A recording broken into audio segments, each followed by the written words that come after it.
চশমা আনতে গিয়েছিলাম 1 নাম্বার গলিতে। ফেরার সময় দেখি শ্যামলা মতো ছোট্ট একটা হলুদ রঙের একতলা বাড়ি। সামনে সাইনবোর্ডে লেখা একটি ঘর ভাড়া হবে। মন খুব চাইল নেমে ঘরটা বাসাটা দেখি। নিজেকে সামনে নিলাম, কিন্তু সামনে করবী গাছ, দেয়ালে শ্যাওলা, ইটের ফাঁকে জন্মানো পাকুড় গাছে ছাওয়া ঝুপসি আবছায়া মাখানো হলুদ রঙের একতলা বাড়িটা কিছুতেই সরে না মন থেকে। খেতে বসে হা করে বাড়িটার কথা চিন্তা করতে করতে ছেলের কাছে ধমক খেলাম। জীবন আমাকে টানে অদ্ভুত ভাবে। পিঙ্ক সিটির গোলাপি আভা বা র্যাডিসন ব্লুর নীল আলোর চেয়ে অনেক বেশি লোভনীয় লাগে রাস্তার পাশে ঝুপড়ি দোকান বা মফস্বলী ছোট্ট রেস্তোরাঁ। খুব ইচ্ছে করে মানুষের ঘরে জীবনে ঢুকে দেখি তাদের জীবন, তাদের সাথে মিশে যাপন করি তাদের দিন রাত্রি। একটা সময় বান্ধবীর সাথে রিকশায় ঘুরে বেড়াতাম অলিতে গলিতে। রাস্তার পাশে খোলা জানালার দিকে ভিখারির মতো তাকিয়ে থাকতাম। জীবন দেখাতে চাইতাম। বান্ধব হাসতো, বলতো, এক জীবনে তুমি একটাই জীবনই পাবে। এক জীবনে তুমি খুব অল্প কিছু জীবন জানতে পারবে। বিরক্ত হতে হতে মেনে নিয়েছি তার জ্ঞানের বাণী। রিকশা ভ্রমণের সময় আলু সেদ্ধ, ডিম ভাজা বা মরিচ ডালের ঘ্রাণ পেলে বাসায় ফিরে সেটা বানাতাম। শাশুড়ি হেসে বলতেন, জানালা দিয়া খাইতে দেখছো? আর সুরিতকে বলেছিলাম জানালা প্রীতির কথা। তিনি বলেছিলেন, জানালা মানেই সংসার, সংসার মানে অনেক কিছুর সাথে বেডরুম, বিছানা, শরীরের কাব্য।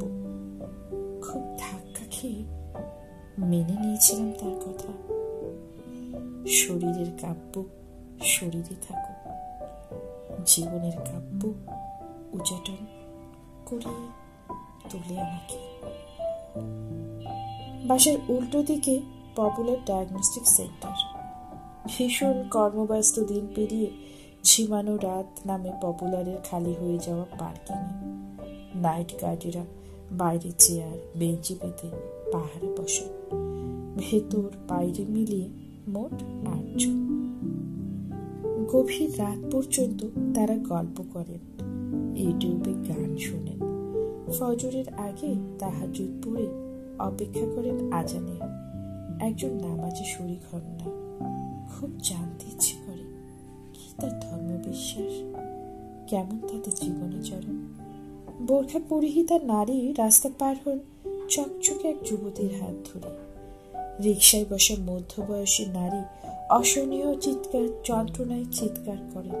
তাকে দুহাতে জড়িয়ে রাখেন এক পুরুষ। আহা, কেমন যেন জীবন তাদের, জানতে পারবো না কোনোদিনও।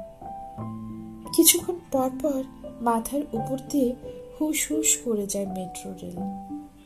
আলো চলা রাতের মেট্রো দেখলে রিচার্ড গ্রে শালের ডান্স সিনেমার কথা মনে পড়ে।